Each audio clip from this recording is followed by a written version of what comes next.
Let us pray.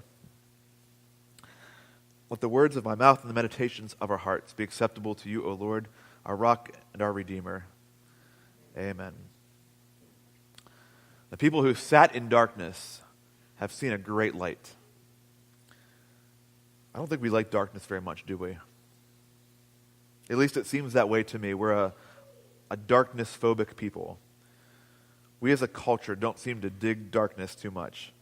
And to be honest, it's even hard to find darkness in our world nowadays. I mean, even when the sun sets, it doesn't really get dark, or like real dark. It gets dark, but it doesn't get dark. We have light everywhere. Where I grew up, it would get dark, pretty dark. You could see the Milky Way really clearly, lots of stars to see. We lived way out in the country. Mom and Dad still do. And so when the sun went down, there was not much extra light like you get here in Aliquippa. It gets dark. If you look the right direction, maybe 15 miles away, you could see the glow of Indiana light. And of course, we had a huge pole light in our driveway. Even way back in the country, there's a big pole light that would shine a lot of light. But if you went around to the far side of the house, it was dark, really dark. And I would love to sit in that darkness and just look at the stars and imagine and be in the darkness. It never bothered me. The people who sat in darkness have seen a great light. I think we teach our kids to be afraid of the dark. I don't think it comes naturally to them. I think we teach our kids to be afraid of the dark. I never thought about this until about 2 years ago when I was reading a book on darkness and on different places where we find darkness in our world. But we don't tell our kids necessarily that they should be afraid of the darkness, but we subtly offer it up to them. We kind of imply it to them in their lives. When our kids were babies, they spent the first 6 months or so in our bedroom, but then they went into their own bedroom. And from the time they went into their own bedroom, it was nighttime, what do you think we put in their bedrooms? Lights. Yeah, we put lights immediately. They didn't ask for it. They didn't ask for light, or they didn't say at 6 months old, I'm going to be kind of afraid over here in my room, so if you could throw the light my way, I'd be really appreciative. We kind of made this as we implied to them that the only way they could possibly sleep is if they had lights in their room. They were way too small to know. I mean, now my kids clamor for lights in their room. I can't imagine putting them to bed at night and not having a light on in their rooms. If the power ever goes out, God help us, no one will sleep. Every night in Jacob's room, we used to keep the actual light on, like his full lights on, all night long because he was so afraid of the dark for a while. And now we've got to the point where there's just like a night light, a special night light he has. In Cecilia and Jonah's room, they too have the lights on. When they go to bed, they keep their side lamp on, and then Stacy and I sneak in after they go to bed and turn that off. But there's still a night light on in their rooms. There's always a light. It's like we've taught them that darkness is bad. The people who sat in darkness have seen a great light. Is darkness really bad? I think 3 years ago I would have said yes to that answer. I would have said darkness, whether we're talking literally or metaphorically, it's bad. Light's good, darkness is bad. Just watch the movies. I mean, it's pretty obvious. The good guys wear the nice colored clothing, light colored colors. The bad guys, they're wearing dark. We should have known in Star Wars, back in episode 1 and 2, that Anakin was wearing dark-colored clothes. We should have been clear to us that by the time we got to 3, he was going to go to the bad side. And what do they call it in Star Wars? The dark side. It's like, the dark side. But is darkness really bad? Don't we need the darkness? Don't we have to have darkness to survive? So there's been research that studied the effects of light and darkness for people, especially around sleeping patterns.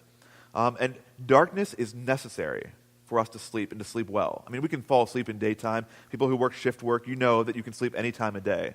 But we're most healthy. Our brains work the best. We get the best sleep. If you follow like the whole REM patterns of sleep and deep sleep, that only happens at its optimal place in deep darkness. Our bodies, our circadian rhythms require darkness to be at our best. We crave darkness. It's science. But even more importantly, or perhaps even more powerfully, don't we need darkness metaphorically? Okay, so gut reaction is no. We don't need darkness metaphorically. I don't need any bad stuff, struggle in my life. But don't the times of struggle, the times of darkness, don't they reshape everything else in our life? Isn't it because of the darkness in our lives that we even understand what light looks like? And even more importantly, the more intense darkness is in our lives, doesn't that make the light even more intense subsequently? The people who sat in darkness have seen a great light. So I saw an old friend that I hadn't seen in a while this week. Just kind of happenstance. We were in the same place at the same time and had about an hour and a half or so to talk, and so we sat and talked. Actually, Jonah was there too, and he was quiet for an hour and a half, if you can imagine that one. But we had this great, lengthy conversation. And among the many things that he told me about was having these 3 strokes over the last 2 years. He's had 3 strokes. He's in his mid-70s. He talked about all the losses that he had experienced in the midst of those strokes, like the struggle to walk and the struggle to talk, the struggle just to do normal things. And he wondered many times in those couple years, in those 3 strokes, he wondered if he'd ever be able to be independent again, if he'd ever be able to talk like he used to be able to talk. He wondered if he'd be able to remember important life events like he used to, because he couldn't remember things very well. He wondered if he'd ever be able to walk again independently without something helping him, or walk period at one point. He wondered if he'd ever be able to get in his truck and drive somewhere on his own again.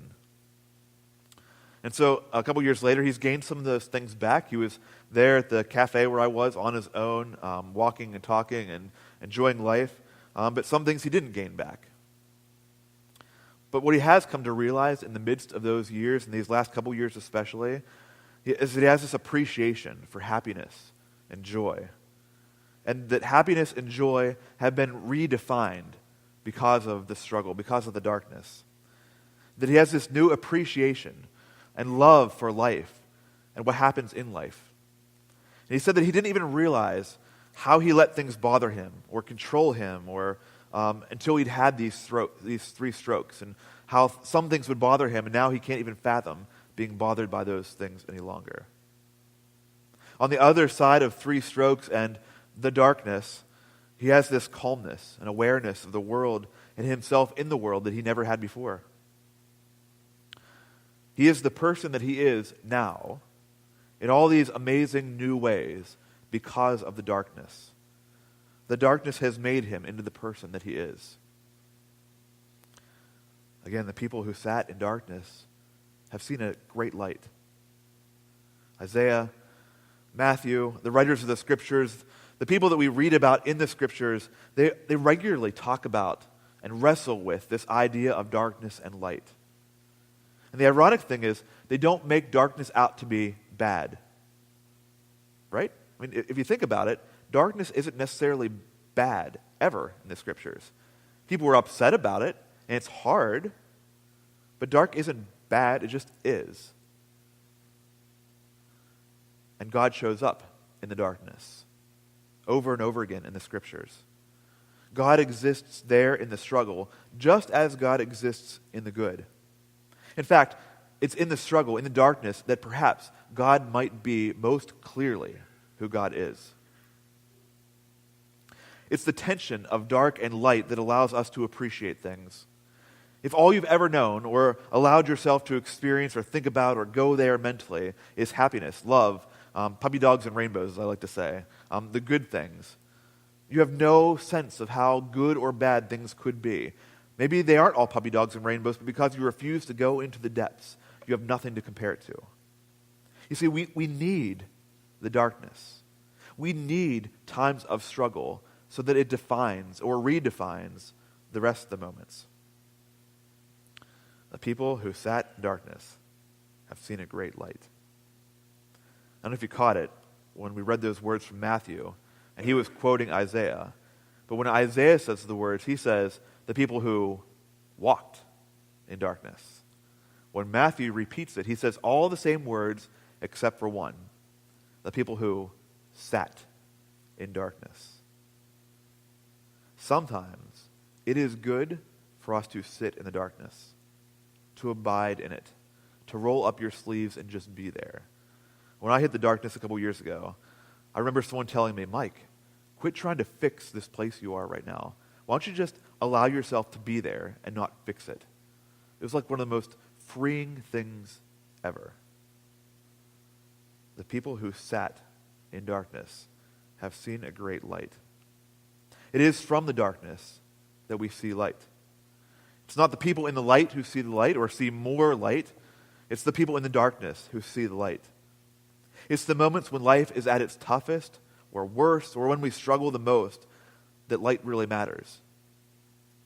The dark doesn't destroy light. It defines it. It's our fear of the dark that pushes our joy into the shadows. That's one of my favorite quotes of all time by Brene Brown. I'll read it again. The dark does not destroy the light. It defines it. It's our fear of the dark that pushes our joy into the shadows. The people who sat in darkness have seen a great light. Amen.